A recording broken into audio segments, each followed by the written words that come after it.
2015. Thank you. That wasn't me. I just hopped on. I didn't do anything. 2015 was more like 107,000. 2016 was more like 225,000. 350,000 the next year. Last year, it was just around 765,000 gross commission income. I have a small team. We started and only had, when I started at Keller Williams, we had 1 duplex, and now we have 18 doors. So I have 2 4plexes and 4 duplexes, a random single family home in Indiana. And our house and an apartment in my house. So super blessed. And I contributed a lot to graduating Ignite. And I only tell you those things that hopefully it validates why you should listen to what I have to say. Hopefully that's helpful. Thank you for getting that put up and going. Now, Maybe. have we already talked? I cannot remember if I did in another class with this group. We talked about day 90. Okay. Super important. I want you guys right now to pull out your phones. Oh. I don't know. I can pull it up on my computer because I had to do a Google Play Hunter.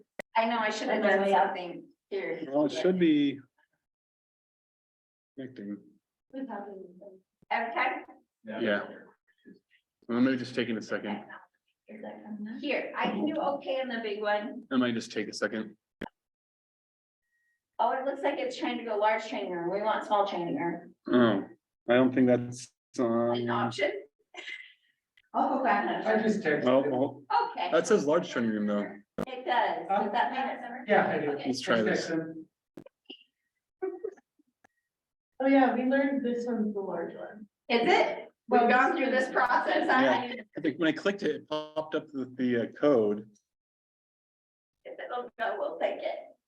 All right, so the reason day 90 is important, that all sounds great. Everything's good, pay all this money, life is okay.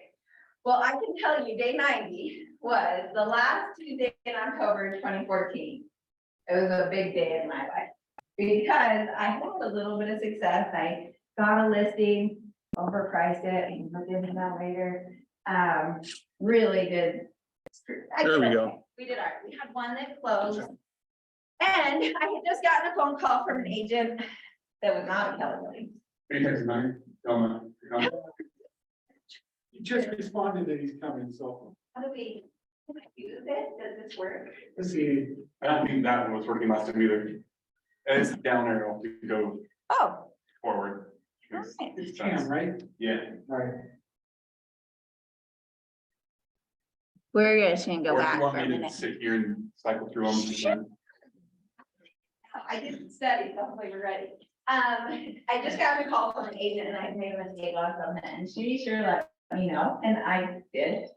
It was my fault, but in the end, I was just like, oh my gosh, I'm working 12 hours a day, not making any stinking money. I can't do this freaking job. I don't know what I'm gonna do. Like, this job is hard. I mean, I was just working my guts out and I was trying. I'm doing all the stuff that they tell you to do. I did get one closing, but I basically that barely covered everything I'd invested, let alone that I have no money coming in, right? And then this lady is like, are you freaking stupid? I might be stupid. I am gonna call my boss and see if I can get my freaking job back. I can't do this. It's way harder than anybody said.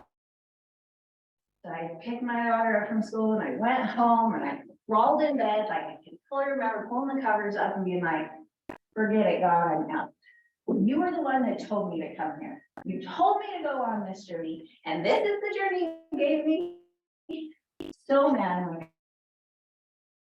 So exciting. So he doesn't let you wallow in it. So about 5 minutes later, he's like, Art, will you quit feeling so sorry for yourself? Just get up and work.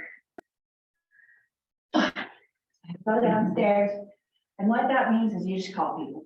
So I started calling people, whoever, whatever, SOI, just saying hi, just going through whatever spreadsheet I had, started calling people. And I get a call back. Not a call back, just a random call. And it's this guy that I'd shown every stinky house to in Utah County because he was an investor. And he goes, Angie, the smokehouse, it's getting a new roof. can we put an offer on it? And I was like, yeah, okay, yeah, we can do that. Like that house smells so bad. We're talking camels across the entire floor of that house. So gross. Yeah, yeah, we can put an offer on it. And then this lady that I had listed one of her houses for, when I made a mistake on, and she's like, gee, I just got a condo on KSL. Can we go look at it tonight? Yeah, we can do that. And literally, like within the hour, I had a lender call me and say, Angie, I've got clients standing in front of the house. Can you go show it to them? They're qualified and ready to go. By the end of that week, we put 5 under contract. The reason day 90 matters and you mark it in your calendar is you were gonna have that day where you're like, F it, I'm out. I don't wanna do it anymore. This isn't fun. It's way harder than I thought. The thing is that day 90, when that's happening and you're crying in the stairwell, I need you to hear me say, get up and go call people. Because that is the moment of those people. You will, if you can push through the 90th day, you will have business. If you do everything that you're supposed to, you'll have business. That's rule number 1. Rule number 2 is just call people. It's never the people I call that buy the house. But the activity, something happens, whatever you want to call it, that somebody else calls me. Totally random people I haven't talked to in a year will call me and say, hey, I want to make an offer. Hey, can you sell my mom's house? Hey, whatever. So there's something about doing the activity. So when you feel the very worst in this business, because you're gonna feel really crappy sometimes, just pick up the phone and start calling people. Just call and say, hey, how are you? How's your dog? How's your mom? How's life? What's going on? And it'll solve your problem. So if you get nothing else from this class, I promise, like that day 90 will be important. And that same cycle happens all the way through. Okay, so that's super important to realize. The work you do today, you will not get paid for 90 days. So if you decide to go to Mexico for a month, just know when you get back, you're gonna get back to work and you're still not gonna get paid for 90 days, and it's okay. That's totally normal. And I can just mark it every time when I've slowed my business down, and not intentionally, it just happened. I built a house, didn't realize I had slowed the business down. I went into December when we closed on our house with 25 under contract. We closed them all. January 1, I had nothing under contract. This was in 2019. Yes. 2020, the end of 2019, the beginning of 2020. Nothing under contract. Didn't make a penny in January. Didn't make a penny in February. Right? But January 1, I called my mom and said, Mom, I gotta go back to work. I don't have anything under contract. I'm like, but don't worry, it'll be 90 days. And it was so funny because March 15th happened and I started posting on Facebook that we have listings coming out. And my mom called and said, Angie, you're 2 weeks early. I'm like, yeah. You guys learn what happened in March 15th of 2020? Yeah, they shut down everything for the COVID. The minute we started to go, we couldn't stop it. That was one of the craziest best times in our business. Because we had worked, because I had nothing. So I was just like calling.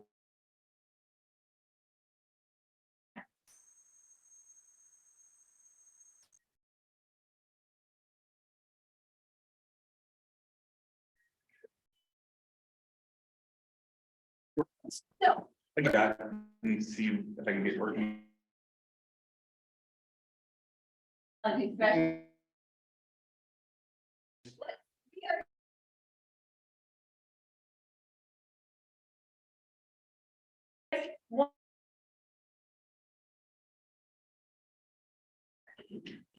Right on that.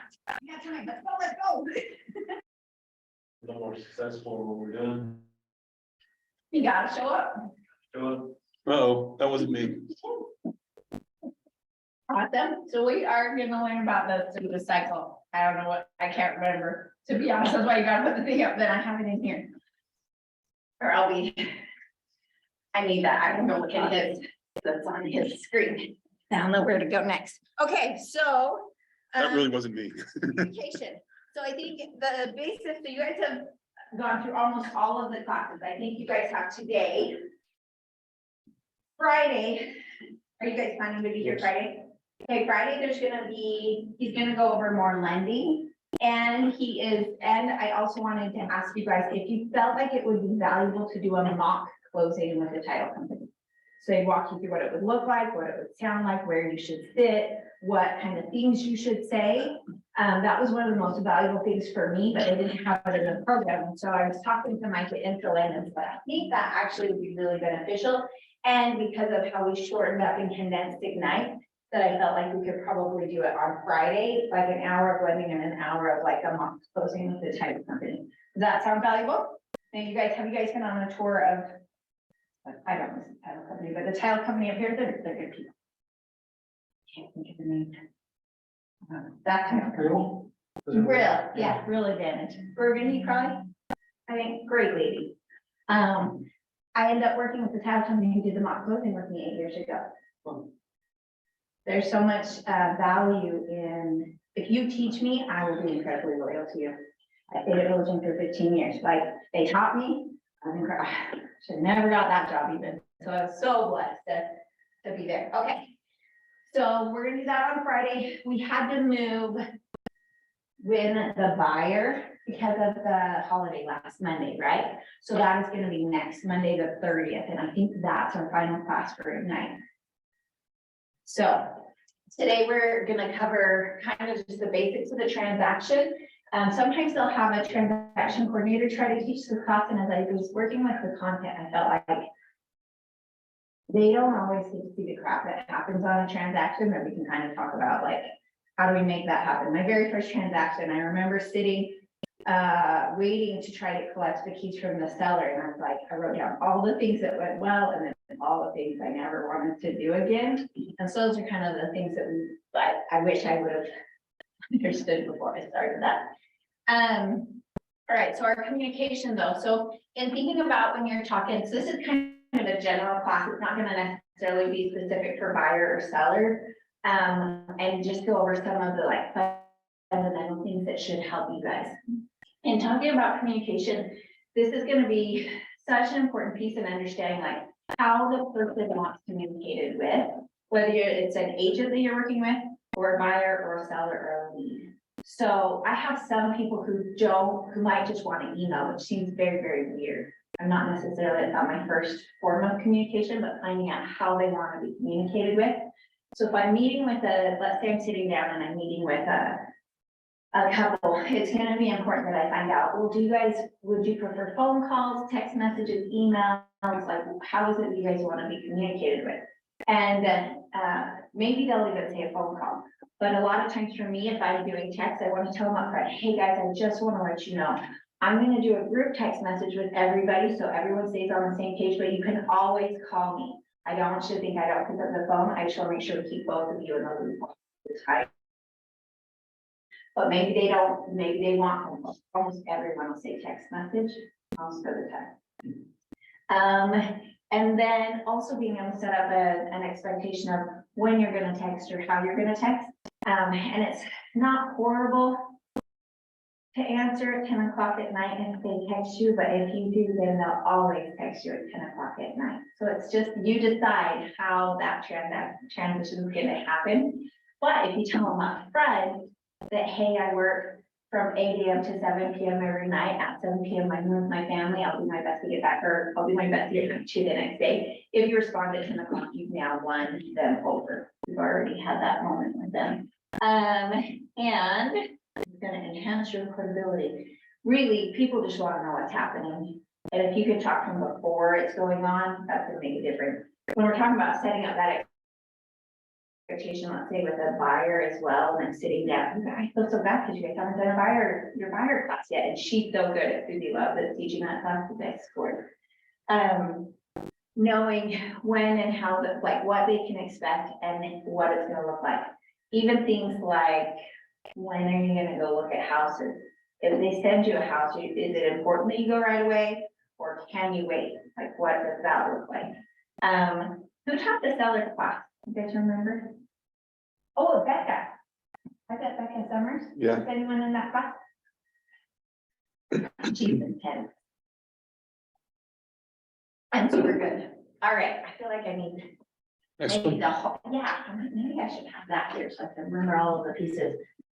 Yep, You just tell me when you want to switch and I'll, sure, we'll just keep moving through, just quick. let's do old school, okay. Who wants to talk about the difference between fiduciary and functionary? I was in the class, you guys talked about it, so I know you know the answer. Stab at it. Fiduciary is kind of the financial assistance, functionary is how it works for them. Kind of. Keep going. I wasn't having a class, sorry. No, you're- So, anybody else? This was in Becca's class? No, it was actually when I was in Clay's class, we talked about it a little bit. Oh, day one. It was day one, so it was almost a month ago. And you don't have to give me that answer. If anyone wants that, what's fiduciary mean? Let's just start there. Yeah. I'm on Zoom. Does anybody hear me? So, Can I Is answer the question or I'm not allowed to? Oh, you Hi, I'm Renelle. I'm brand new. Fiduciary is a specific trust that we're building and there is the integrity and the financial rolled into that it's a contract that we do that is a special trust contract that we enter into when we're an agent. Awesome. It is. You're gonna work on their behalf, their best interest. You were probably gonna share something similar. Yeah, something like that. And the fiduciary part is really important, like that. So showing a house, the functionary part is opening up the door, opening up the key box, getting there. That's the functionary part of it. What do you guys think if you were showing a house, the fiduciary part might look like?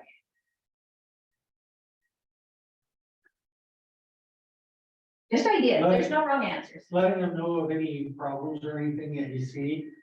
or Yeah, you see the leak, the sink leaking, and you can either point it out to them or be like, oh, I didn't see that. I just want those house. The fiduciary is like, hey, just so you know, there's a leak there, super easy to fix, things we can, you know, I've got good people who can help you, but knowing that part. The fiduciary is going to be acting in their best interest. This is huge in aligning with your fiduciary duty. So in your contract, your exclusive right to sell in your buyer broker agreement, there's an area that talks about fiduciary duties. It's the agency agreement section of it. It talks about being honest, obedient, full disclosure, complete confidentiality, and anything else required by law. Very like Boy Scout, whatever terms, but it is real. And when I describe that to a client, I'm like, so the reality is that what it means is that I'm going to represent you like I was representing my mom, my grandpa, my brother, my sister. That's the way I want to do business with them. That I'm going to help you make those decisions as if you're somebody who's that close to me. So that's just a really important part. And that has served me so well. Our second commandment on our team is we do what is right because it pays well. And something happens, no matter what, it's like, if you just do what is right, money pours into your bank account. It's the coolest thing. So just realize that you might blow up the deal, but in the end, it'll be worth so much more if you are always acting in their best interest and forget whether you're going to close the deal or not. So there's a term too, save the client, not the deal. Save your relationship with that person. Because the other thing you don't realize is how many deals you might close with that person. So I'm helping somebody's grandpa right now, and but you don't realize I met him at an open house. He ended up buying another house, and we helped him sell that house, and now we're helping grandpa sell his house. And like, they're just the pieces that you don't realize how far they go. I actually work a ton in the older sector. That is like, it's my diligent days, it's all of our old people. Okay, setting expectations. Let's see what this says. Okay. I feel like I missed some pieces. Okay, I know what we need to keep do. going. I feel like we are in a different, I don't think this is the right thing.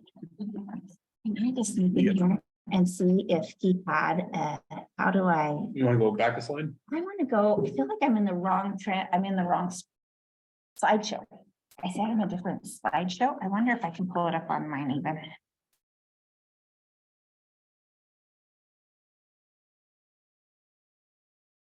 We are Say in, like, here's the, how do you go? The introduction slide, like working with buyers and sellers, is that what we're supposed to be doing? Yeah, Well, I do Yeah. know the one that we have, the new one that we have is different than this one. okay, you should set expectations, we're gonna set expectation timeline, okay. I think what we do is, we're just gonna. I know we're gonna cover everything that's in there, you guys, okay, we just go anti-technology. What? Let's talk about the transaction, so I want you guys. I'm gonna get you to interact. About transaction, I wanna go through the timeline of what happens, what's the first thing that's gonna take place in our timeline, and let's walk through what to expect. Let's do it with the buyer first. So let's kick it off with, before we even get to this part, somebody calls us or someone gives us the name and phone number, we sit down and we meet with them, right? So we might do a buyer consult here. And I will say, you don't always have to do a buyer consult, but if you don't do a buyer consult, you're gonna pay for it the rest of the transaction. The rest of the time you're in relationship with those people, because the buyer consult is where you're gonna set all your expectations for what they can expect and how it's gonna go. And you get to educate them. People are like, when you're new, you tell the story to yourself, but people are gonna wanna sit down and meet with you. They really do. They really do want education. They really want someone to teach them how it's gonna go and not just show up at a house and do the functionary part of it. The fiduciary part is sitting down and educating them. So you do your buyer consult here. Then after they most likely will get your buyer broker agreement signed here, right? After you do that, what are you gonna do? Get them to sign. Get them to sign their buyer broker. Show them some houses. There might be something in between these two. Ah, good. And you guys will appreciate that you don't have to have good handwriting or be able to spell to make money. So just no judgment on any of that. All right, so we're gonna get pre-approved here, which is helpful. I don't usually show houses without it, but sometimes I might show one or two to spend some time. I have the realization that I'm just spending time with them though, and I'm building my relationship. They can't buy a house unless they have money. And it's okay, so they do need to get pre-approved. Then you're gonna go show some houses, they find the one. What happens after you find a house? They say, I love this house. Figure out what terms we want.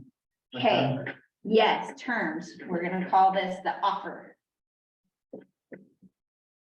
Have you guys done make and receive offers? Maybe Courtney? She's good too. I love taking her classes. She's a teacher by this trade. Okay, so you're gonna make your offer. You're gonna figure out what those terms are. What happens, they accept the offer and we call this, we're going under contract. Okay, how long does a typical contract take? And one way to close in 30 days. Good, 21 to 30 days, right? Depends. Maybe more if you're doing new construction, but in general, 21 to 30 days. So we're under contract here. This is our real life. Now let's talk about this under contract timeline. Does anyone remember what the first section of the contract is? Your first deadline on the last page of the REPC? Due diligence or responding. Ah, I love all this stuff coming out. Okay, see you guys teaching me this stuff. Okay, this first little section, when I'm gonna take earnest money. I feel like you guys should be getting points for this. How long for earnest money? 4 days. Good. 4 days. How do I get earnest money? Check wire. Where does it go? Usually. Our brokerage. Our brokerage. The reason this is important that it goes to our brokerage versus the title company, you're gonna go and write an offer on a house and somebody's gonna counter back and say that the earnest money should be held at the title company because their brokerage doesn't have, no, hang on. That's if you decide. So that buyer might write an offer on your house and their buyer's brokerage doesn't have a trust account and they want to hold it in a title company. Does anyone know why we don't want the money held in a title company? This is one of those roadblocks or one of those bombs that can go off. The title companies are not allowed to release that money unless they have signatures from both buyer and seller, which you would think is not a big deal, right? they have different laws the title company have to follow compared to the brokerage. The brokerages can release the money according to contract terms. They're not gonna side one way or another. They can only release it according to contract terms. The reason this matters is right now, maybe we don't have $20,000 worth of earnest money, but last year we did. And some jerky people would not sign off a release unless they got half, even if they were not owed it. Jerky. Ugh, don't be those people. Sorry, I have a question. I'm not trying to be argumentative. This is my last broker. Uh-huh. Who I just left. He actually said that he could still, if the title company is owning it, the brokers could still sign off under their thing that the title company would release it. And then they would be Have you asked the responsible. title company that question? We did it once. Because we had a buyer who, The buyer, Sorry. the client didn't sign off on it, but the sorry, broker. I had a did. buyer that sort of didn't want to release it when my client backed out of the deal. Mhm. But And, you were owed it. but it was owed to but my client. Per contract. Yeah, and so they're canceling the contract because of the contingency. And they didn't want to sign off, they wanted to keep the money, but the brokers, brokers just took title company, give it to them. And that person couldn't go after, so the brokers were still able to release it. Now, is it more hassle? Yes, but it's more hassle for a brokerage to own it, but you know, so it's really kind of the policy of whatever the company You is. hope that you're working with a co-broker that believes like you believe. Yeah, that is part of the problem, yes. And as a fiduciary, so I'll just tell you, Dean doesn't want it in a title company. If they don't have money, if they don't have a brokerage account, they can hold it here. Yeah. So if you get one that counters back and says they want to hold it in a title company, go talk to your team leader, like you're on a team, go talk to Dean, go talk to new agent, somebody. Cause I'll tell you, man, you lose money for people. I'm so glad that worked out for you. And I actually love that there were people involved that were willing to play fair. Yeah. Those brokers both worked. That was good.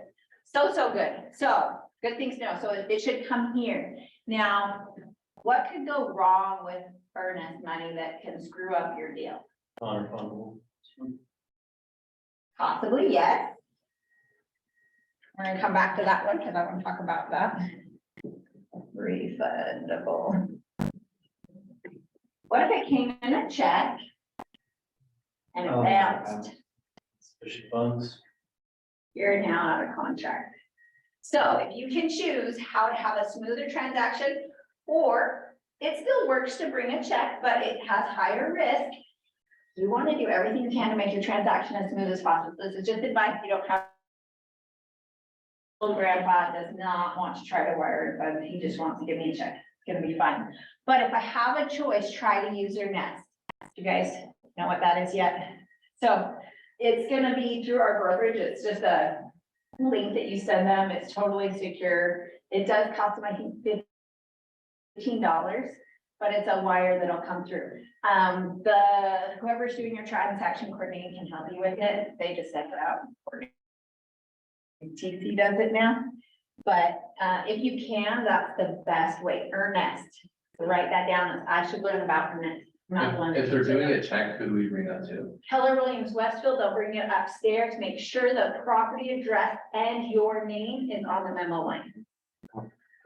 So super important, then they'll help process it, I believe.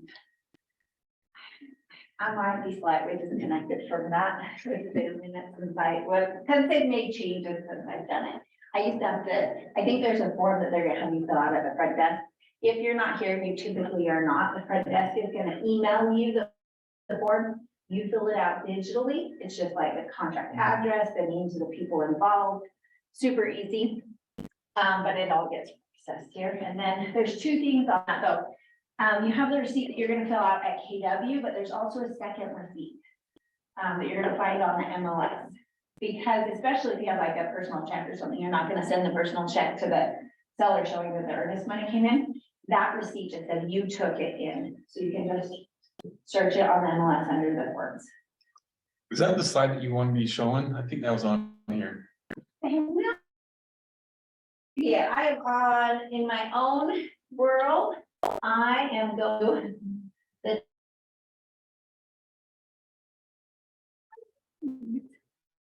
What?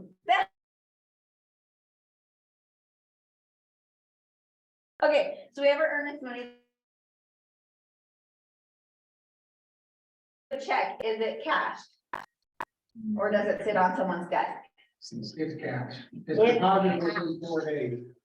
That matters. Those are things you gotta tell your clients, because I have clients who don't believe it's real money. It's real money. It is cash. What happens with that earnest money? Where does it go? Like, where Just broken. goes into the trust account? How does it relate to the contract? Where is it applied to? So And yours towards the purchase price or. yes, purchase price or closing cost, it'll go towards their deal. Let's say you do one of those $1,000 down programs that she was talking about, and they have $5,000 in earnest money. Can they get it back? They can't if it works itself out, if there's enough to cover for that. So I actually have had people get their money back at closing when they do that type of a program, that they might borrow the funds or things like that, but it's not part of the transaction, or they may not need it. It just depends. Most of the time it's gonna go towards it, but that's when, like, my spiel with my buyers is that it'll be important that if you are doing this other program, if there is anything left at the end, you are able to get it back. Every buyer is different. Our market is different. You guys are lucky that those programs are being considered right now.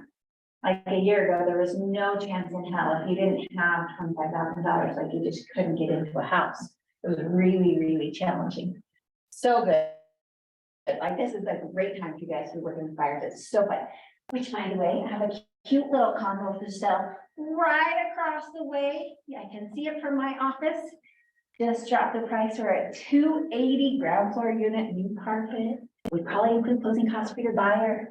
Just show it if you'd like. Okay. All right, 4 days we have earnest money. What else is happening? What's our next thing we gotta worry about? Due diligence. Yes, you're gonna have seller disclosures that pop up in here. Appraisal. Seller disclosures, due diligence. Okay, let's talk about things that can go wrong with seller disclosures. What are the kind of things that are in seller disclosures? Repairs or that were done. Or Repairs that might be done, repairs that maybe not were done. Modifications to made on the house. Awesome. What else? Anything around there. Water stuff, plumbing, electrical, roofing, there's so many moving parts to the house. There is. And so the seller is gonna provide, this is my spiel for my buyers. You guys, I'm gonna be split personalities. I'm gonna go in and out of maybe my buyer consult a little bit of how I set the expectation. All right, so once we find the house that you guys love, we're gonna write an offer on it. We're gonna need our earnest money right away. It's typically 1% of the purchase price, but you guys can probably get away with $2,000 right now. We fill all that out. The first step we're gonna get though is we've got seller disclosures that are gonna come to us from the seller. That's a 16-page document that the state provides. It's all the stuff you'd expect to know about the house. Roof leaks, floods, rats, mice, any of those kind of things. In a perfect world, this seller disclosure document is gonna be full of everything. In the real world, it's gonna be blank. We have to be prepared that it's gonna be blank. It's gonna be our job to tear apart that house and decide if it's the right house for you. Now, besides, so we're going into due diligence time. This due diligence time begins as soon as we go under contract, and we'll usually have 7 to 10 days to make sure this is the right house for us. And typically, our earnest money is gonna be protected during that time. Now, of course, we're gonna do a professional home inspection. At least that's what I recommend. They're usually about $500. And it's way easier for us to negotiate repairs for you if we have a professional home inspection. Picture this, the difference between, hey, my dad's brother's cousin says the house needs a new roof. Or, hey, seller, the house needs a new roof, here's our home inspection. Which one buyer do you think is gonna be easier for us to negotiate repairs? And it's likely we're gonna negotiate at least the $500 that you invested in it, but our team averages $2,700 in negotiated repairs. So they want to do that home inspection. But before we invest in that, I want to make sure that you guys are checking other things. The seller disclosures are also going to include, in your rep sheet, there's a section in there, I don't know what number it is, that talks about what the seller is to provide during seller disclosure time. It is that document, but you guys know they're also supposed to provide CC&Rs for the neighborhoods, HOA documents, the budgets, the minutes, so that we can check out this HOA. That's gonna be really important, because who knows? Some of those houses or some of those condos, you might not be able to have pets, you might not be able to smoke, you might not want smokers and they allow smokers, but all sorts of things that can happen. Most of them will let you have pets. They usually frown upon fowl, like chickens. I had a pet chicken for a little while, couldn't be in a condo with a pet chicken. But during that seller disclosure time, it's gonna be all those things that we should be getting. Now, let's say you're the seller though, and you don't provide these, and we're now over here. We're past that time and you didn't provide them. You as the agent, you got a 16-page document, but you didn't work, you didn't push the HOA to get the HOA minutes. You didn't get the budget, you didn't get those things. You could cause challenges of keeping your contract together. So those are like the pitfalls, the areas you gotta just be really careful to make sure you're providing everything that you can. And during due diligence time as well, oh yes, did I say Hannah? Yeah, and this may be a super dumb question. No, So it's not a super dumb question, keep asking. when in contracts, like when it was a seller's market, if you waive due diligence, is that kind of just buying as is? Well, there's a couple of different ways that could happen. When we say waive due diligence, that it's the way you would read the contract. There's waiving the due diligence and there's also non-refundable earnest money. We lost some contracts because I never waived due diligence, but we had non-refundable earnest money upon acceptance. I still wanted them to be able to back out, but they were gonna lose their earnest money. We had to know it was worth $1,000, $5,000, whatever it was that we were risking. But they still deserve to know what's wrong with that house. And if it's big enough that we're gonna cancel, we'll still cancel. So it depends on how it was written. And yes, that was the thing. Like you just, like, if you were gonna compete, you just had to risk. Most of the time you had to risk something. It might not have even been huge, but it was enough that it was like, oh, we have some skin in the game. Back in the day, it was probably 3 years ago, I used to be able to win with $500 non-refundable. And now it's rare that I get non-refundable upon acceptance. I have to work hard to get it after due diligence. And I think people deserve to be able to have a home inspection. It's a big deal. They're getting ready to do that's a big deal. I think it's horrible. I just feel like, Question. don't be Satan, let them inspect the house. So when you're working with your buyers and they go and, you know, get to seller's disclosures and everything, and they say, if you want a home inspection, they pay you $500, they find a bunch of stuff they don't want. Okay, we're out, there's $500, put another house, spend another $500 for that inspection. And then they just keep on paying for different inspections. And They might, do you ever try to have the seller pay for it? no. I don't think it's the seller's responsibility. But the seller should, no, they could, and the seller disclosure, he should go through Oh. and say, hey, I know that there's a leak in the basement. I know that, In a perfect world, I'm weird with energy. I feel like if it takes me more negative energy to chase that $500, I can make 500 so much easier if I stay up instead of like digging down the crazy path. That I might be one of the weird ones like that. I think if it was grossly done, I think the thing is like each market's different. And then the next question is if the buyer was willing to offer concessions or fix it, does your buyer want to stay? Because that next buyer is gonna, that seller's gonna have another buyer that's gonna have to deal with all of those things, and now they know about them. So most of the time they're gonna go, okay, well, what I found is if a buyer, if the seller says they'll fix it and the buyer still backs out, it's just not the right house. It wouldn't matter what we did to it, something else is going on. So let's find out what else is going on. I fought with a buyer who, there was a bad furnace. And to be honest, in my opinion, anything that's wrong with the house isn't really reason to cancel if we can come to an agreement. But there's a lot of stuff that I recommend that a buyer checks before we do a home inspection, because that $500 they won't get back. Yeah. So let's talk about that. And this is the same thing I talk about when I'm doing my buyer consult. I go through actually the REPSI with them and go through the process. So the minute that we go under contract, our due diligence has started. So this is gonna be an important time. You guys check as much as we can without spending any money. Now, the thing is that we're gonna get a home inspection and you can fix a furnace or drain or water heater. But the stuff that you can't change that we need to check is gonna be your neighbors. At the end of the day, if you've got crackheads across the street, you're not gonna get rid of them. If you've got a drug dealer down the street, you're not gonna get rid of them. So before you even do that, like I recommend that you knock on the neighbor's doors, you drive the neighborhood, you hang out there, you find out if you wanna live there. Because if they have pit bulls that they're breeding next door, we don't need to waste money on the home inspection. If that all checks out, then let's just make sure this is a good house. Now, it's a little bit weird because you're in different price ranges of what you might find. We were just in Ogden at 300,000. It is rough. So, home inspections today, everybody pray for me.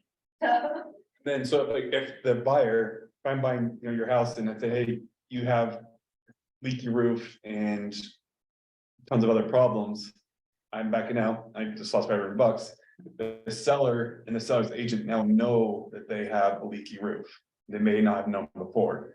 Another buyer comes along, do they have to disclose? that, they hey, there's- should disclose it to the next person. Legally, yes, they Yeah. have to, but as she said earlier, In a perfect world, everyone's gonna tell you about all the stuff that's wrong.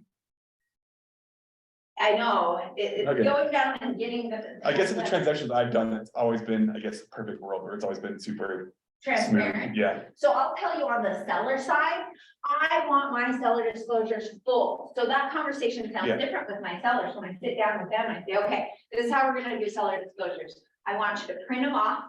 I want you to fill them out in blue ink, and I want you to put as much as you possibly can on there. If you had a toilet clog, put it on there. If you've seen one mount 6 years ago, put it on there. The more you put on there, the better it will be, because buyers are nervous. Information helps them feel safe. And if they know you'll have way less negotiated against you during your transaction. And the reason I have them fill them out by hand is because it makes it human. Much less transactional. If it's all printed on and it's very sterile, people start to feel like they're trying to screw me. They're trying to screw me. No, they're all just human in this transaction. They're trying to sell their house. They're trying to move downside and be next to grandkids or whatever. They're all just human. And I find that it goes so much better. And I will tell you, when I provide a seller disclosure document to my buyers and it's filled out like that, they're like, even you look at it and it's full and you're like, oh crap. They feel safe because they know it's so much less scary than the blank one. So that's my advice on the listing side, is give as much as you possibly can. Be as transparent as you can be, and it'll go way smoother. And I'd say that, the more agents do that, the better it's gonna go than being like, it's always gonna be bad. Don't do that. so just always plan for it to be the worst and then hopefully it's. Yeah, I'm different. I'm like, there's good in the world, I swear. I recently had to redo my ethics course, Uh-huh. and I do remember going through that. Real estate agents are actually among the least trusted people. Yeah. In the profession. And so part of the NAR and the ethics and stuff that they're doing is requiring people to provide more of that information if the agent knows they have to provide it. Because we're trying to build up the trust in real estate agents, and it's something that's gonna take everybody not being sneaky, but being upfront with things. People can deal with things when they know about it. They can't deal with it when surprised. That is 100%, and I feel like when people, I used to not believe in home inspections. My first year, oh my gosh, I was like, I can see everything a home inspector can see. I can flush every toilet, I can run all the water, I can look. That was like the worst thing ever to be. I love a good home inspection and I don't know if you guys have the resources. I personally like on-site. I send an email that has a couple of different people, but on-site does my personal inspections on my own homes. I like the reports. They're easy to negotiate with. They have beautiful pictures. I can send the whole report. It's a summary. It's easy.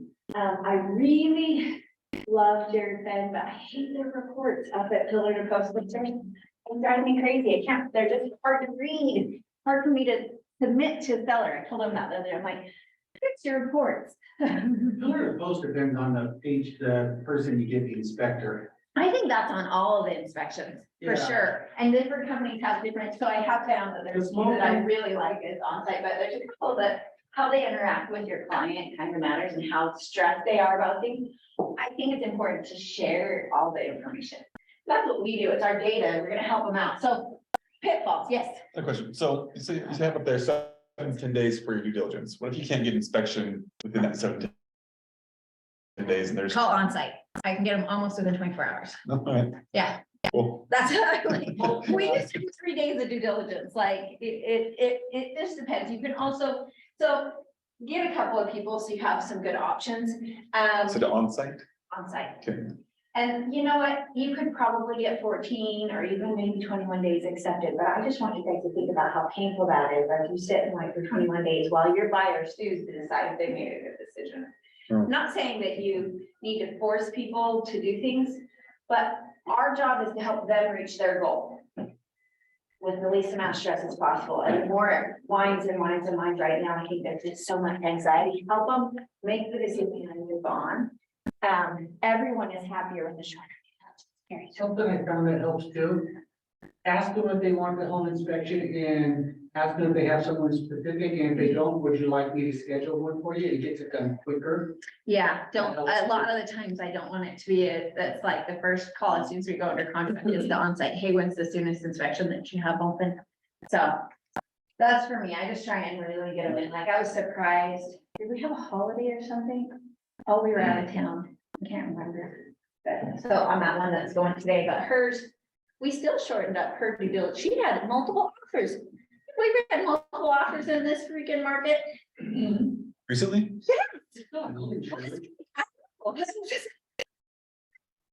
Calling for highest sales. So, and we did have, okay, so sorry, guys, get Angie handwriting, but I like, this is the kind of stuff is I just like this type of a class that could just be like, let's talk about the kind of things that can happen. What are your experiences? What does it look like? So during due diligence though, have them check all of the stuff, whatever they want to check. And that's what I tell them is due diligence is really up to you. I'll provide the information, but what's important to you might not be important to me. You might care about the schools, you might care about the sex offender checklist, or you might care about the neighbors, but I might not. So really, this is up to you to make sure this is the right house for you. That actually is what I talk about when we go over the buyer broker agreement, that talks about that in that section of what their responsibility is. I just wonder if we can hold that. Yeah, I was thinking about the contract. We're good.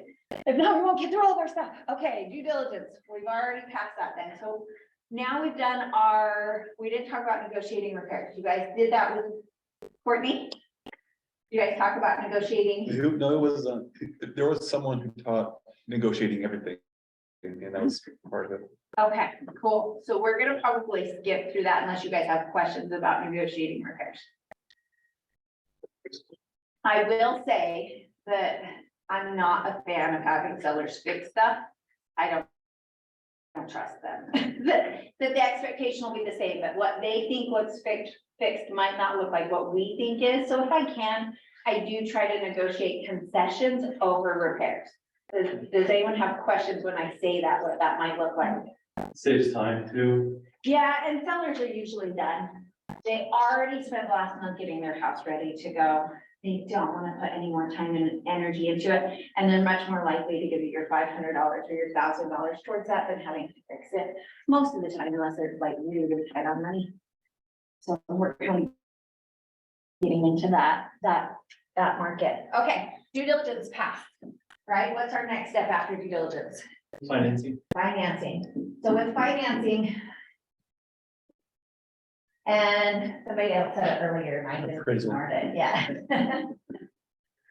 Okay, financing and appraisal. So, we have to have this done by your financing appraisal deadline. Do you guys know what the term, clear to close means? Okay, that's an important term for, why am I not remembering approval? We have I'm missing the word. Conditional approval.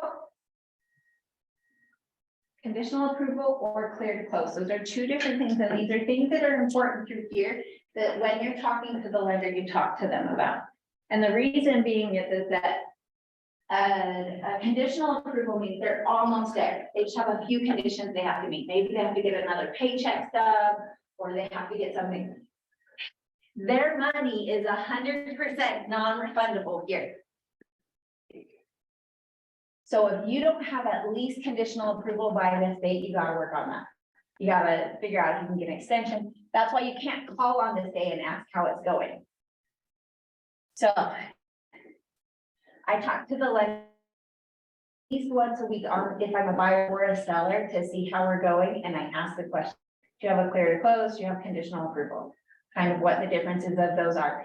And the thing is that they'll hum and haw and tell you how it's going. If not, everything's good, I'm just missing X, Y, Z, we're gonna be fine, or we're still working on stuff. That's not feeling so good right through there. So just, and when you get those calls, you start to call every single day. Because they will work on the file that is the noisiest. And right now, all of them are a little weird. They're just a little bit weird. And you'll want to have that though by your financing and appraisal deadline. You don't have to know the things, you just got to know how to ask the questions about it. So if you ask, hey, do I have a clear to close, or do you guys have conditional approval yet? You'll sound like you know what you're talking about, and it'll be okay. Your appraisal, what do you think could come up with? Actually, maybe let's keep talking about financing for just a second longer. What expectation should you set with your buyer at the buyer consult to help them with their financing?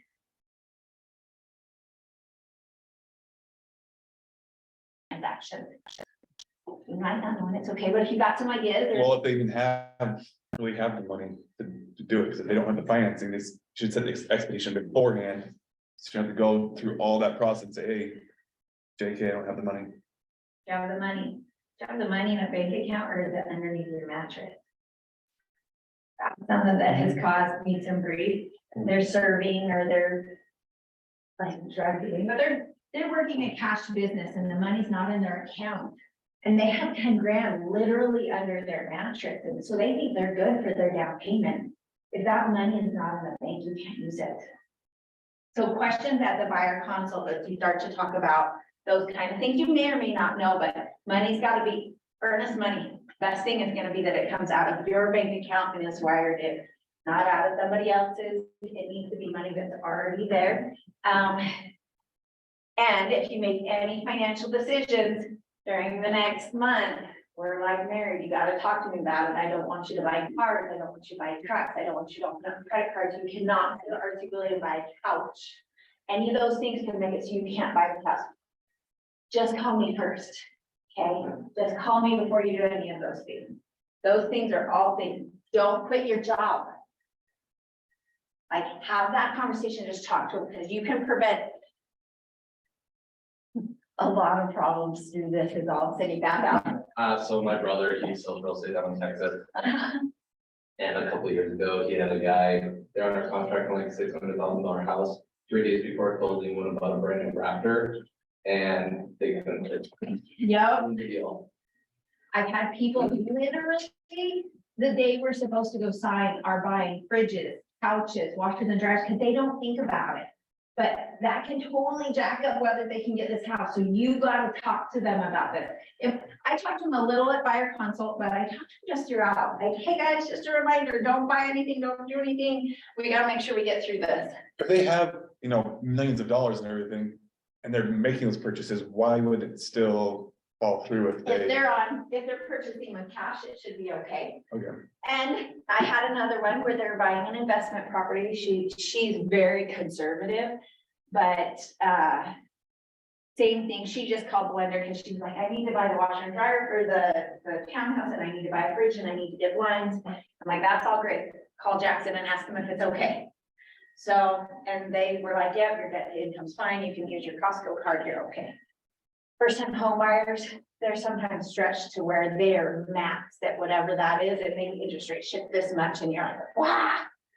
So if they're paying cash, it's probably gonna be okay. If they have millions of dollars, probably okay too, but Okay. it just depends on how tight things are. Some of them are just like right there and they pushed them through and got like an approval on what that looks like. Well, if they're paying, and if they're paying cash for the house, there is no financing, no No, appraisal, right? yeah, You get proof of funds though. Yeah, Even if they say they have cash, ask for proof of funds. I went through a client once.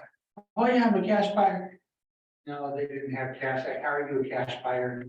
So wasted a lot of time with that person. you got one of those.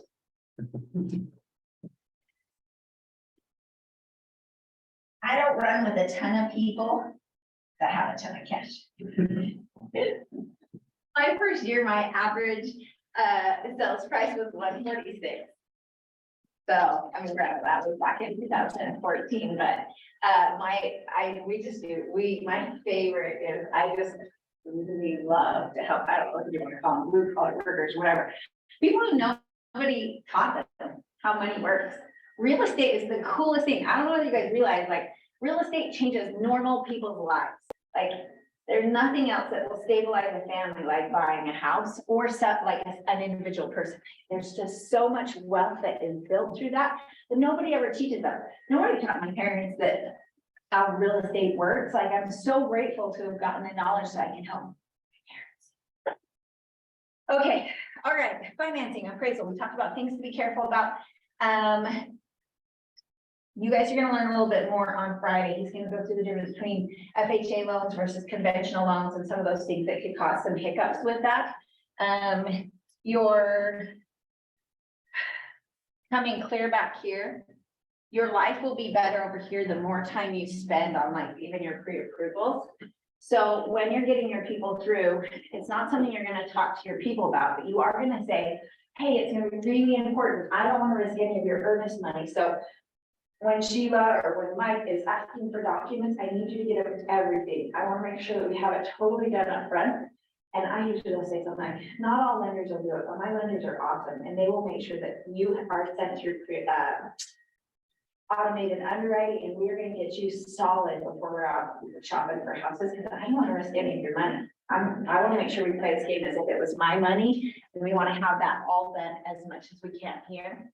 And the problem is to stay in touch with your lender, because he might be asking for documentation and you don't realize that your buyers aren't responding to it. We got to get that stuff in so that there's no question that you can have. There should be no reason why you shouldn't get a full approval by the time your financing appraisal deadline is. Sometimes there might be a one-off. So you might have a conditional approval, but I'm missing one document.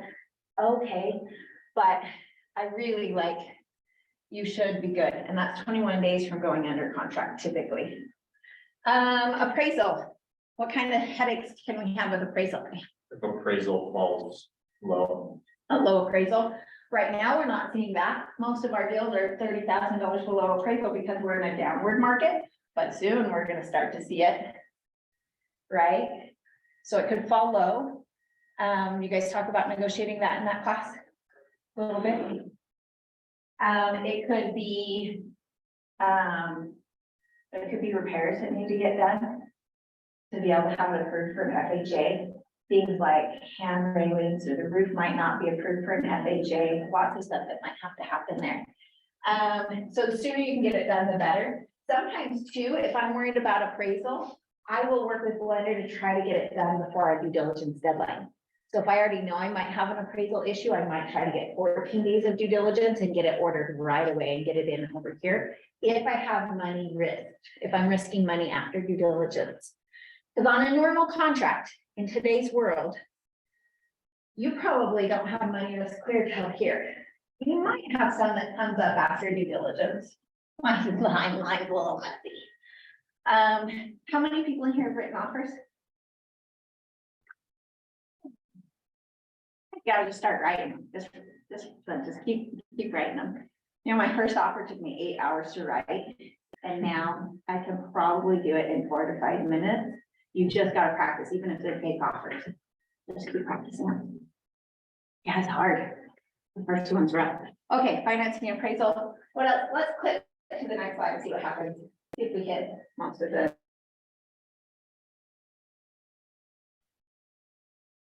things. I'm just gonna cycle through. Backward. the other way.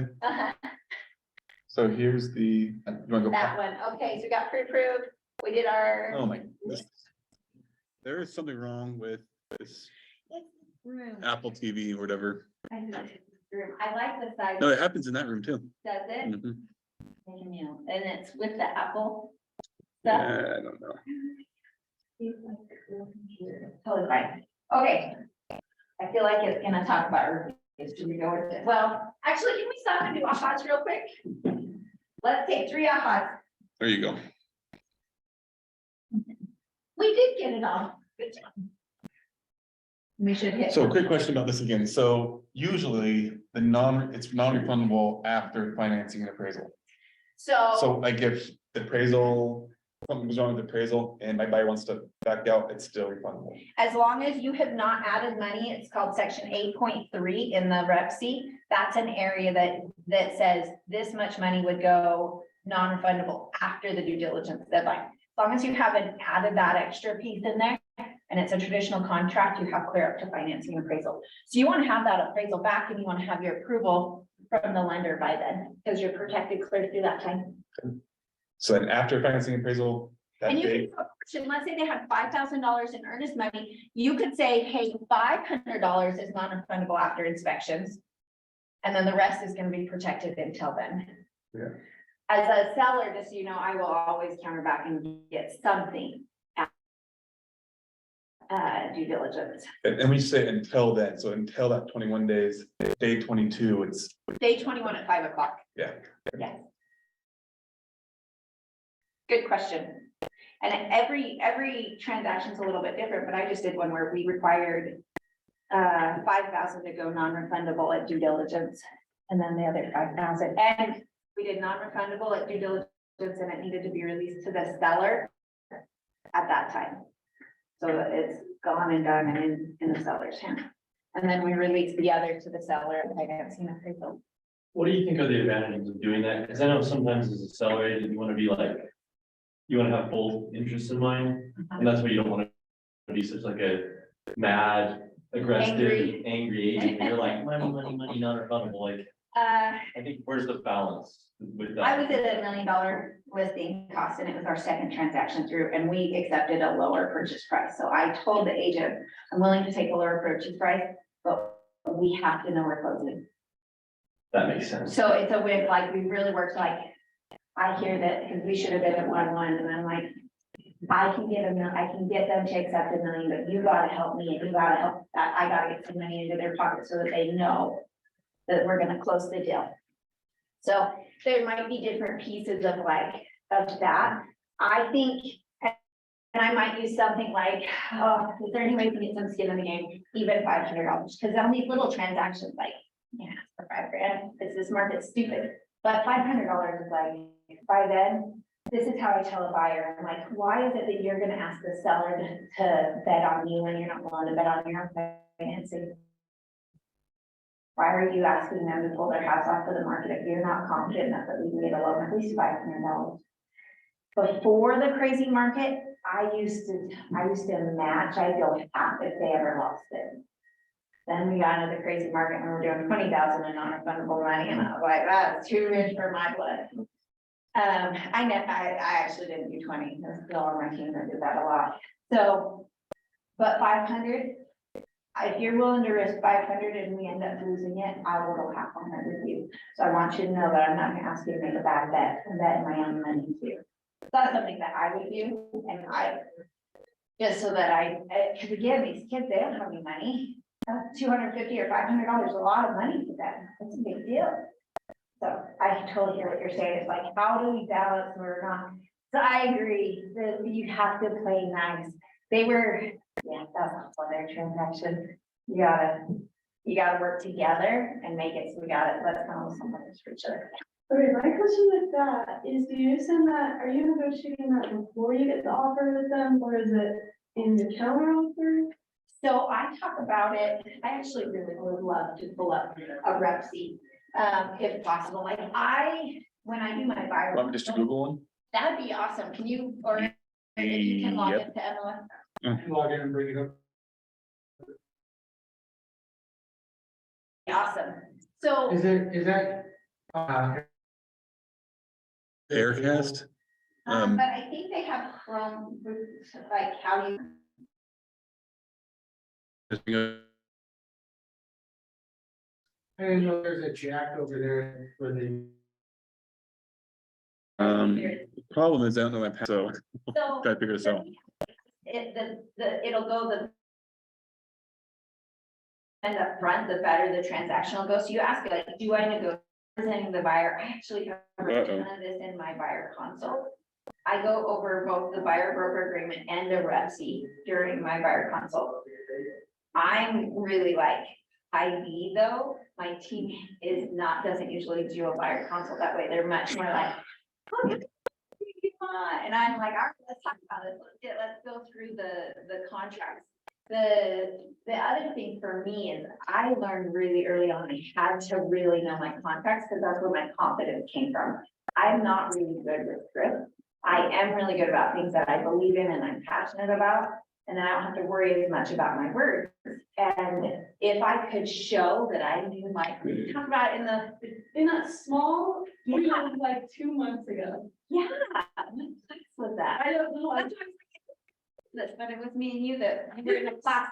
it was so random, a while I ago. can't remember what it was, but honestly, I go through the buyer broker agreement. So first, in my buyer consult, do you guys want to do a CNN version of it, a quick version?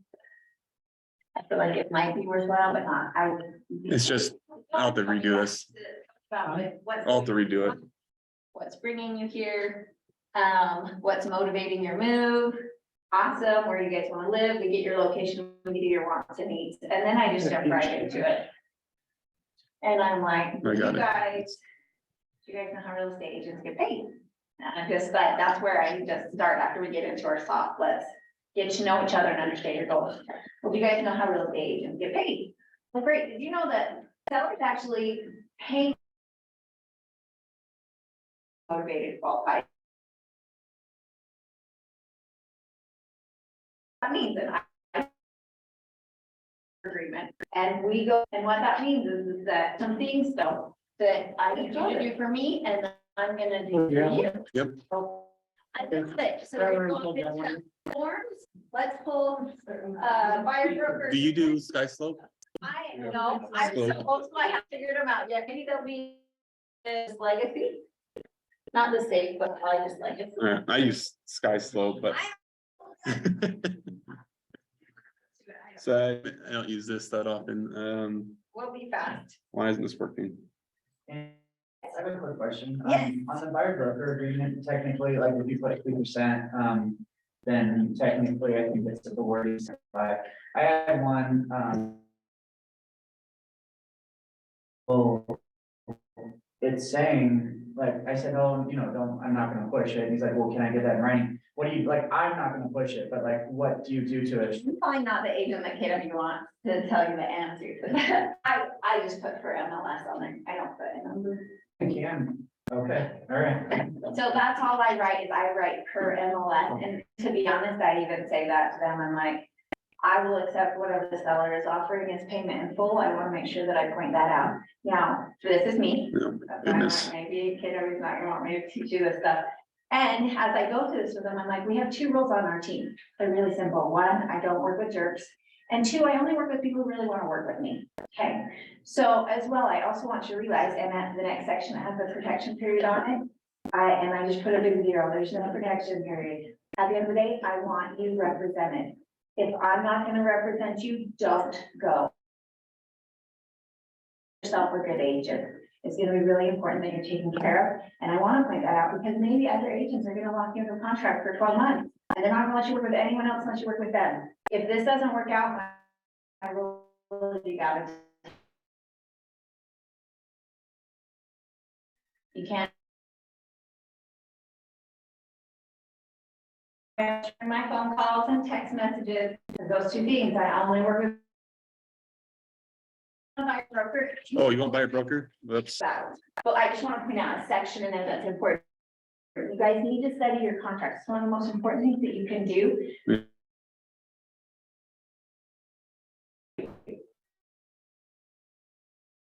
My son, how I say, I'm not gonna be completely honest, and I wrote it on this thing, but I'm not really gonna hold you to that, like, it's not in alignment with me.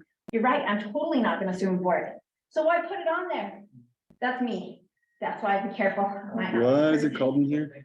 Yeah, you just gotta do what you feel right about. I used to write 0. This and one? I didn't like the way that felt either, that was alignment. Well, Cause 0 means I'm accountable for any piece of it.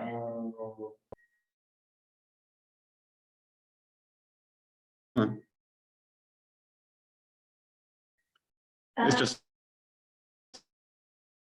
It's slow. You guys look at and understand when you look at that buyer broker agreement. That's an addendum too. What, why is this?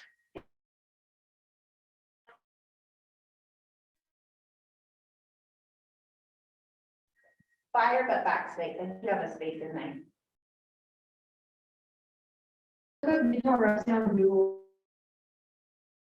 Broker, and so.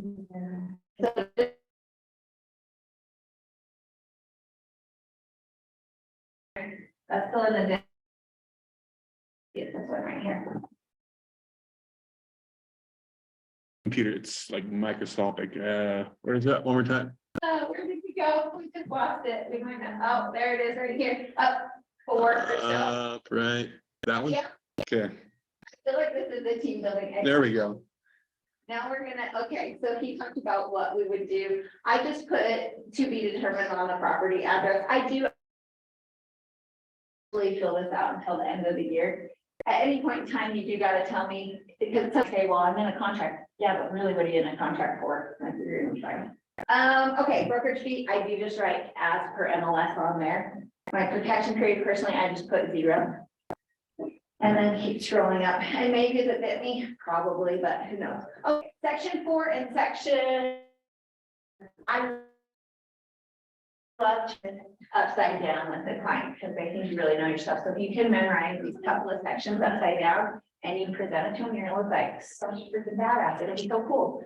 Okay, so the things, but because we're going to work with each other, there's some things that I need from you and things you can expect from me. What I need from, or what you can expect from me is that I am gonna be, starts over here. My fiduciary.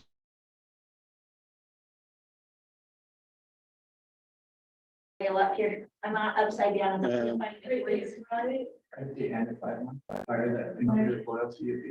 Right here. There we go, and I just underlined it, and I go through and I will be like, I will be loyal, obedient, full disclosure, confidentiality, reasonable care, and anything else required by law. But there's some stuff I'm gonna need from you. And I scroll down to this next section. I'll keep going.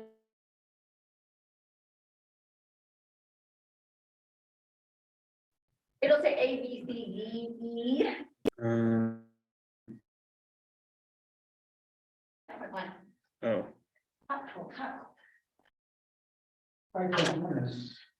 Duties of the buyer's agent, maybe go up just a little bit more. Oh, there we go, hang on. One. So what I'm gonna need from you first is A. You say.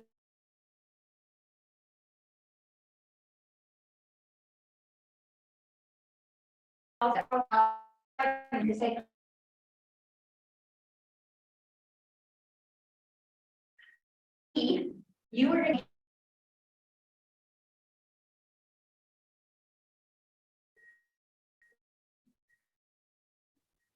that wasn't me again. This thing is driving me insane. This is an important piece. You guys are, this is actually when I go in and talk about, so it's important that I can find you a good house, but you gotta make sure it's the right house for you. So I'll provide you all the information, but you gotta decide what's important. I do suggest you knock on the neighbor's doors and spend some time in the neighborhood, all of those things. And while you're doing that, next one is D, you be very careful. Don't get bit by a dog or fall down the stairs, because you can't sue me or Keller Williams if you get hurt. E, after you sign this, it also says that I'm giving you a copy of the due diligence checklist and the wire fraud disclosure. They're all over here. And then F, am I down to that? Yes. F is You haven't signed this document with anyone else, right? Perfect. If you did, you gotta tell me about it. And you're not under contract with anybody else. So those are things I do for you. Then we go through limited agency. That would be if I work for both the buyer and seller. I never do that. I'm only gonna get a contract with you. Even though the law lets us, it's a little shady. We don't let do it, KW this.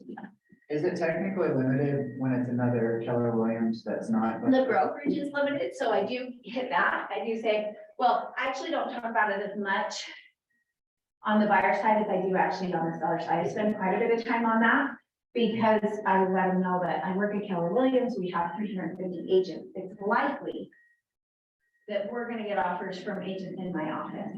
And I don't want you to be scared about that. I will be representing you. That agent represents the buyer. My broker, because he partners on every deal with me, he's gonna represent both the buyer and seller in that situation.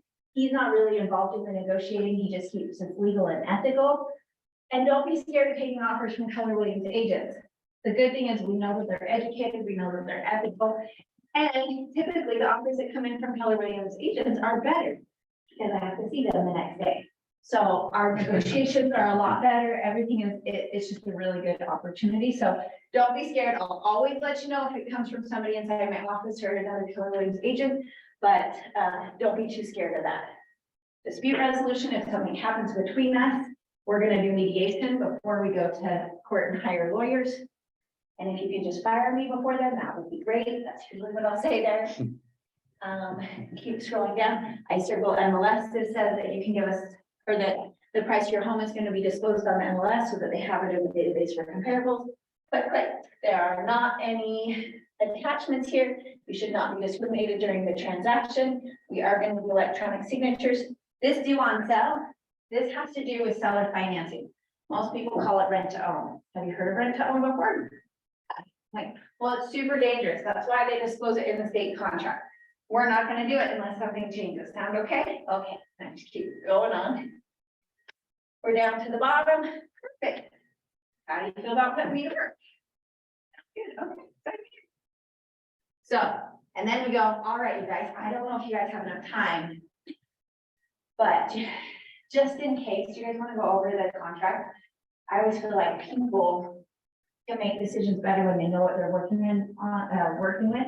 And when we find that right house, I'm gonna send you the contract and you're gonna be in your cell phone and I want you to feel really good about going click, click, click, because you know what you're signing. Do you guys want to take a few minutes to do that? They usually say yes. Let's jump over to a rep. That's why you gotta study your contract. And then the way you study it, take it one section at a time and go teach that section with somebody in your house, a roommate, your dog, your mom, I don't care who it is, but you need to take that section and teach them what it means. If you can't do that, you're not ready to talk to the client about it. And your brain will study that contract different if you have to go teach it. Does that make sense? And it's huge. Just do one a day and you'll totally make your way through it. And in 2 weeks, you'll be good and be able to describe the same kind of thing. I had a friend and I get through it. She goes, no, I don't understand it. Try again tomorrow.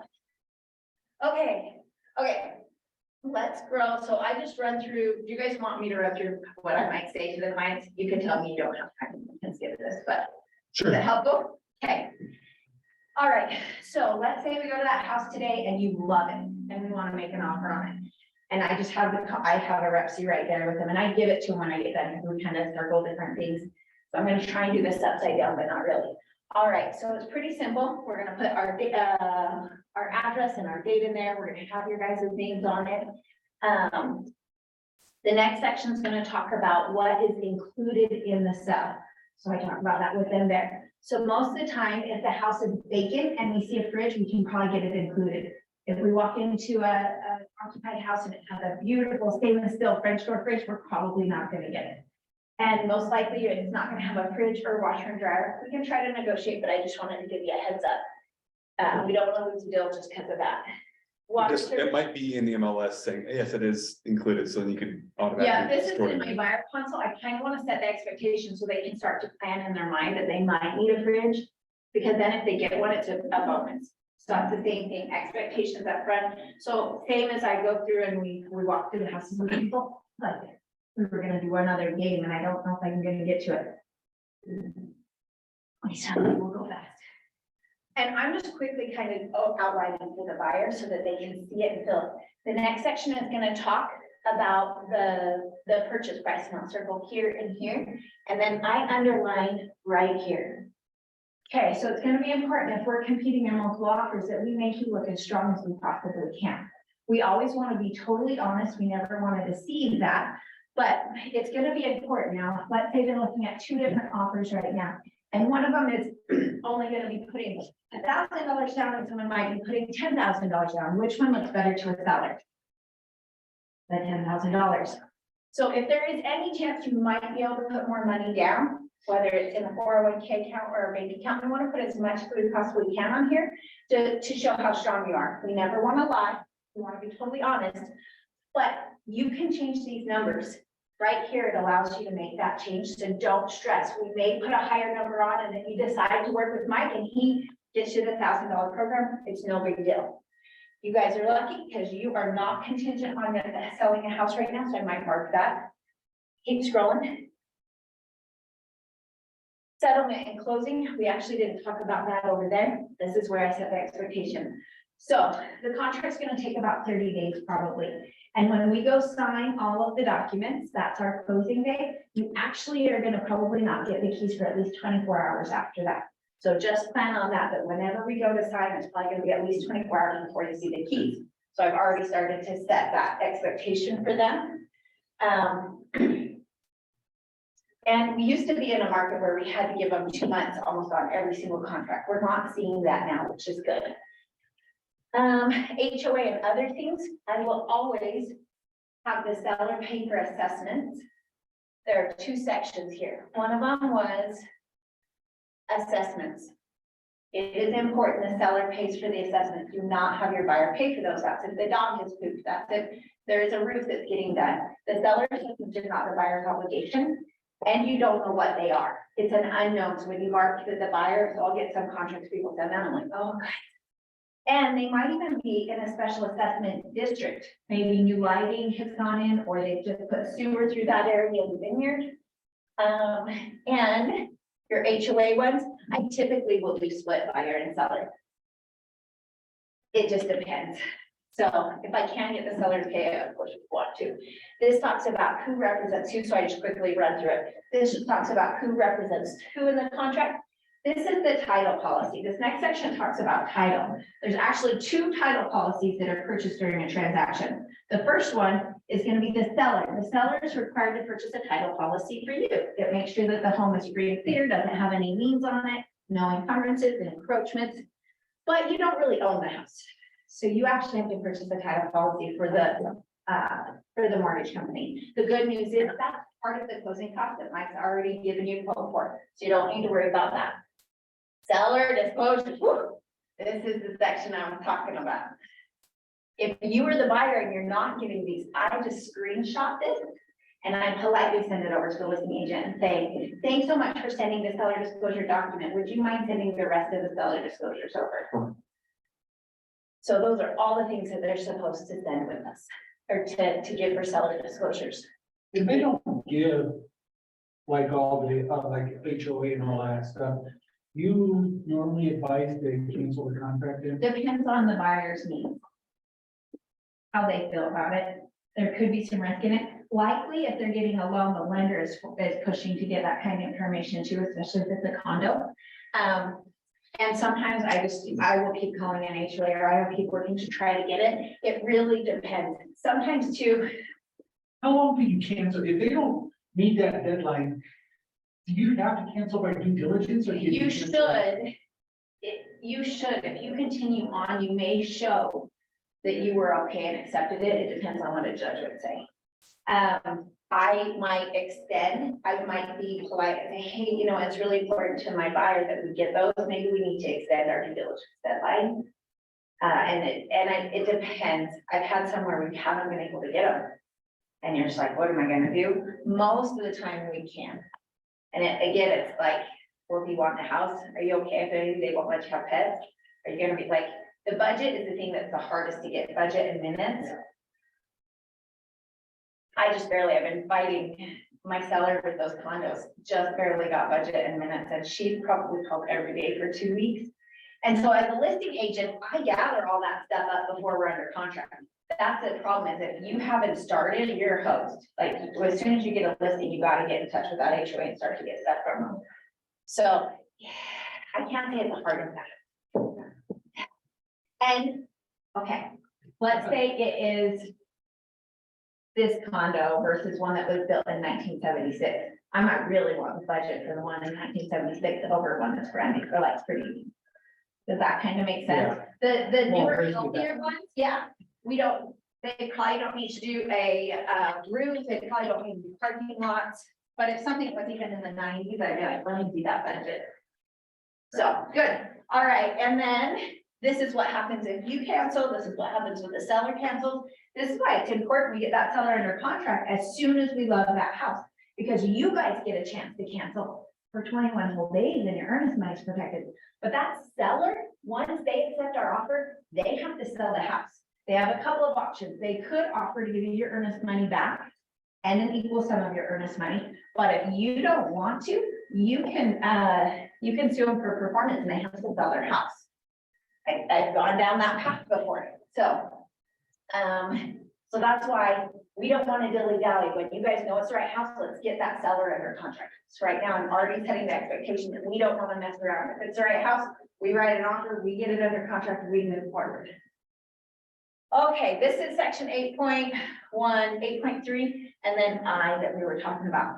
This is if you wanted any money to go non-refundable after the due diligence deadline. You may not have to, but if you're trying to be aggressive because maybe you offered lower, or you have longer deadlines or something, you want to make it a sexier offer, that's something that you can do. Most of the time, it's gonna be that someone counters back and asks for that. And we're in a less aggressive market, so compared to where we used to be, that's where you would add that. Read it and understand what it's talking about, though. You can add additional earnest money. I've done this for people who don't have enough money. They only have 500 bucks. They probably shouldn't be buying a house, but maybe they're getting a bonus that's happening in 2 more weeks and we can put another $2,000 towards it. So I might do $500 plus an additional $2,000 and it gets deposited at the due diligence deadline. It complicates things. Don't do this if you don't have to. Property condition. Okay, this just says that you're gonna have a chance to, or the seller has to, tell us if anything changes on the property during the time that it's under contract. The next section says that we are going to do a final walk through the property before closing. It's gonna be right before closing though. This is just to make sure there's no floods or fires. We're not gonna negotiate any repairs during that time.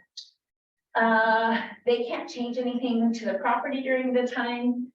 They can't sign leases. They can't do anything like that. This is the complete contract. I will mark. Everyone's different. Let's scroll down just a tad. I mean, up. Yeah, that one. On whether they do may or shall. I personally do may now. It's basically the same. If something were to happen between you and the seller, this just gives you the opportunity to hire a lawyer if you'd like to, or you guys could choose to do mediation. And it's only because I had to get into that one where we sued them for performance, or we went down that path. We weren't working with nice people. That I do that. You might want to ask them what they prefer. Attorney fees, whoever is the prevailing party. This is the same on the buyer broker agreement. Whoever is the prevailing party, if you went to court, have to pay to the fees. So that just makes it so people don't sue for fun if they're legitimate cases. You are going to be required to have insurance on the property, and the seller must keep insurance on the property. It's not the prevailing party pays the fee, the losing party pays the fees, right? Maybe I'm using the words wrong. I'm so glad that you said that because I've jacked that up for 8 years. Prevailing party, isn't that the one that wins? Yeah, they don't pay the Oh. fees, the loser pays the fees. Yes. I'm gonna have to reword that. That's what I thought, feeling, and maybe it's What word do I, that losing? I don't like the word losing. the, On the belly. Yeah. I'll Well, just say the prevailing party does not have to pay the fees. The party with the judgment against them has to pay the fees. there we go. Maybe I'll just use losing, but it's true. That's so interesting. Yeah. How many people I felt that too? That's funny. They're so gracious and nice about it. Thank you for sharing that. I was like telling people they have spinach in their teeth. Thank you. Okay, time is of the essence. All of these deadlines we're gonna talk about are 5 o'clock, not 5:01. If you need to cancel, we have to cancel at 5 o'clock. We can't be past it or I can't protect your money. So, all right, you guys, let's run through kind of the basics of it. The first thing that, and I just write it in and I say, the first thing that happens is they're gonna give us our seller disclosures. In a perfect world, they're gonna be totally filled out, but they're probably gonna be blank. This is 3 days from when we write. Our due diligence deadline, typically we have 7 to 10 days, and I just write it right in there for them. Financing appraisal is typically 21 days, and settlement is 30. Now, and I look at them and they're like, data, and I'm like, I know that was a crash course, but don't worry about it. That's why you're hiring it. I'll take care of it. I just want you guys to feel really comfortable about it. What do you guys think? Good. Okay, great. And I give them that to take home. They may or may not have signed the other document. If they haven't, they want to think about it, that's totally fine. We thank you for electronic signature. But what are these 2 contracts? Okay, and what time do we got? Does that mean we're 11:30? 8 minutes left. Okay, we should stop for a hot. We're gonna through a ton of stuff today, but more was just an interactive class. And I really did cover, I didn't cover one thing, okay. I think something very important is setting expectations. I have a client I've been working with since like day 1, since I got my license, and that was like 2 years ago. And it's the worst, like I'm hanging on to one just because, we're friends, but. I didn't set the expectation saying, hey, they said they're gonna be a cash buyer, they want something 1.2 or more. But we haven't found anything yet, and we looked at, I don't know how many houses. So it'd been a lot easier for me, like, hey, where do you want to be? Because like at first she was like, hey, anywhere from E5 up to Salt Lake, and like that's huge. I find do that and everything. I'm a brand new agent, you're my first client. But then like, hey, we gotta really manage our expectations. Like, what do you really want? Like, who's It's looking our between friends E5 that and Salt we Lake? don't sit down and you will have the most horrendous exhausting transactions with them. Yeah. Yes, that is very true.